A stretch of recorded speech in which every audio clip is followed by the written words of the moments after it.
ಬೇದರ್ನಲ್ಲಿ ಸರ್ಕಾರ ಹೈಟೆಕ್ ಆಸ್ಪತ್ರೆಯನ್ನು ಕಟ್ಟಿದೆ. 2D echo, CT scan, ultrasound ಯಂತ್ರಗಳಿದೆ. ಆದರೆ ಬಡವರಿಗೆ ಮಾತ್ರ ಸರಿಯಾಗಿ ಚಿಕಿತ್ಸೆನೇ ಸಿಗ್ತಿಲ್ಲ. ಜಡ್ಗಟ್ಟಿರುವಂತಹ ಆಸ್ಪತ್ರೆಗೆ ಟ್ರೀಟ್ಮೆಂಟ್ ಕೊಡೋದಕ್ಕೆ ಉಸ್ತುವಾರಿ ಸಚಿವ ಖಂಡ್ರೆ ಮುಂದಾಗಿದ್ದಾರೆ. 4 ತಿಂಗಳಿನಿಂದ ಗುತ್ತಿಗೆ ನೌಕರರಿಗಿಲ್ಲ ವೇತನ. ಬೀದರ್ನ ಬ್ರಿಮ್ಸ್ ಆಸ್ಪತ್ರೆ ಬಡ ರೋಗಿಗಳ ಸಂಜೀವಿನಿ. ಆದ್ರೆ ಇಲ್ಲಿನ ವ್ಯವಸ್ಥೆ ರೋಗ ಪೀಡಿತವಾಗ್ತಿದೆ. ಹೊರಗುತ್ತಿಗೆ ನೌಕರರು ಕಳೆದ 4 ತಿಂಗಳಿನಿಂದ ಸಂಬಳ ಇಲ್ಲದೆ ದುಡಿಯುತ್ತಿದ್ದಾರೆ. ದಶಕದಿಂದಲೂ 300ಕ್ಕೂ ಅಧಿಕ ಡಿ ಹಾಗೂ ಸಿ ವೃಂದದ ಮಹಿಳಾ ಹಾಗೂ ಪುರುಷ ನೌಕರರು ಆಸ್ಪತ್ರೆಯಲ್ಲಿ ಹೊರಗುತ್ತಿಗೆ ನೌಕರರಾಗಿದ್ದಾರೆ. ಈಗ ಇವರೆಲ್ಲ ಸಂಬಳ ಕೊಡಿಸಿ ಅಂತ ಜಿಲ್ಲಾ ಉಸ್ತುವಾರಿ ಸಚಿವ ಈಶ್ವರ್ ಖಂಡ್ರೆ ಮೊರೆ ಹೋಗಿದ್ದಾರೆ. ವಾರದಲ್ಲಿ ಸಂಬಳವಾಗದಿದ್ರೆ ಕೆಲಸ ಸ್ಥಗಿತಗೊಳಿಸಿ ಪ್ರತಿಭಟಿಸುವುದಾಗಿ ಎಚ್ಚರಿಸಿದ್ದಾರೆ.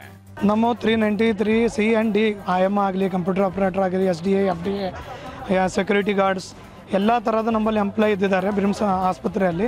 ಅವರು 4 ತಿಂಗಳಾಯಿತು ಸಂಬಳ ಯಾವ ಆಗಿಲ್ಲ. ಅದರ ಬಗ್ಗೆ ನಾವು ಉಸ್ತುವಾರಿ ಸಚಿವರಿಗೆ ಮನವಿ ಮಾಡ್ಕೊಳ್ಳೋಕೆ ಬಂದಿದ್ದೇವೆ.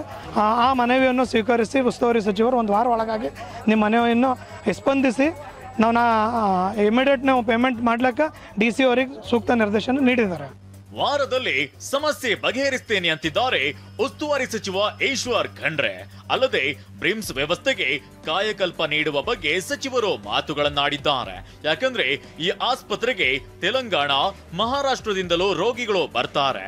ಆದ್ರೆ ಅವರಿಗೆಲ್ಲ ಸರಿಯಾಗಿ ಚಿಕಿತ್ಸೆ ಸಿಗ್ತಿಲ್ಲ. ಹಣ ಕೊಡದೆ ಸಿಬ್ಬಂದಿ ಏನೂ ಮಾಡಲ್ಲ. ಬಾಣಂತಿಯರು ಬಿಸಿ ನೀರನ್ನ ಹಣ ಕೊಟ್ಟು ಹೊರಗಿನಿಂದ ತರುವ ಸ್ಥಿತಿ ಇದೆ. ಇದರ ಜೊತೆಗೆ 16 ಸಮಸ್ಯೆಗಳು ಒಕ್ಕರಿಸಿವೆ. ಬ್ರಿಮ್ಸ್ ನಿರ್ದೇಶಕ ಶಿವಕುಮಾರ್ ಶಟಕಾರ್ ಸೇರಿದಂತೆ ಹಲವರ ವಿರುದ್ಧ ಸಾಕಷ್ಟು ಆರೋಪಗಳಿವೆ.